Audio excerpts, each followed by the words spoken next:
ભર ચોમાસે ઉનાળા જેવો અહેસાસ આગામી દિવસોમાં રાજ્યમાં ગરમી અને ઉકળાટનું પ્રમાણ વધવાની હવામાન વિભાગની આગાહી. મોટા સમાચાર. અમદાવાદ અને ગાંધીનગરવાસીઓ સાવધાન. ભેજના ઊંચા પ્રમાણને કારણે પાટનગર અને મહાનગરપાલિકાના વિસ્તારમાં અસહ્ય અકળામણ વધશે. મેઘરાજાએ વિરામ લીધો છે. રાજ્યમાં હાલ ભારે વરસાદની શક્યતા નહીવત છે અને માત્ર કેટલાક વિસ્તારોમાં છૂટાછવાયા વરસાદની સંભાવના છે. વિગતવાર સમાચાર આપને આપું છું. ગુજરાતીઓ માટે અત્યારના સૌથી મોટા અને ચિંતાજનક સમાચાર છે. ભર ચોમાસે હવે રાજ્યમાં ગરમી અને અસહ્ય ઉકળાટનો સામનો કરવો પડશે. હવામાન વિભાગની આગાહી અનુસાર આગામી દિવસોમાં રાજ્યમાં ગરમીનું જોર વધવા જઈ રહ્યું છે.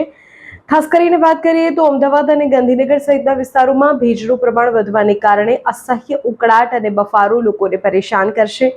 ચોમાસાની સિઝન વચ્ચે પણ લોકોની જાણે ઉનાળો ચાલી રહ્યો હોય તેવો અહેસાસ થઈ રહ્યો છે. હવામાન નિષ્ણાતોના જણાવ્યા અનુસાર હાલમાં મેઘરાજાએ વિરામ લીધો છે. તેના કારણે રાજ્યમાં ભારે વરસાદની શક્યતા નહીવત છે.